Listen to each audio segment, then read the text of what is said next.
Јас како градоначалник на општина Кавадаци веќе од понеделникот сум на званична функција и работа. Значи во општината се видов со сите сектори, она што значи општинска администрација и раководни сектори. Се запознавме, ги ставивме работиме во функција и продолжуваме да го работиме она што е тековно отпочнато.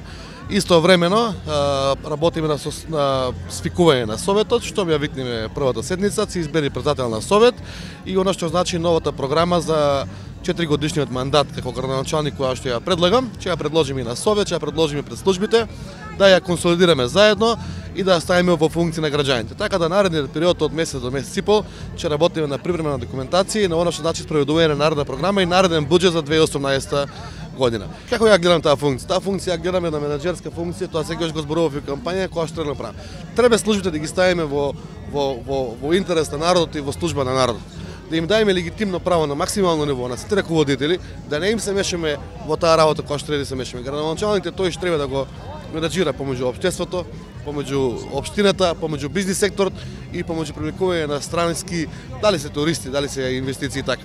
Така да градоначалникот треба да ги сплоти тие три работи заедно со советот, да сплоти, да координира и да донесе што повеќе луѓе. Знаете, една општина кога има еден спокој и мир и кога има добар амбиент, ја верувам во она што значи развивање на општината.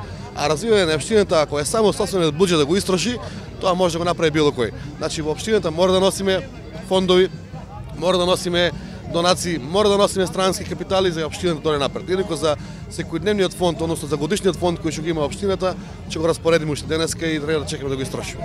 И на крајот, колку ви значи транспарентноста и јавноста во вашето залагање и работата како градоначалник? Имате тука некој план? Апсолутно, тоа ми е на прво ниво, затоа што јас како градоначалник се откажав од службено возилство, откажав од плата, така да моите лични интереси не постојат во општината, ги ставиме на последен план далеку, така да не постојат такви лични интереси и сакам поради тоа што не постојат своите лични интереси и сум се откажал од тие бенефиции кои што треба да ги има еден градоначалник, да биде најтранспарентно, најдобро и да кажам да биде единствено тоа што значи и буџет и план и инвестиции за Кавадаци.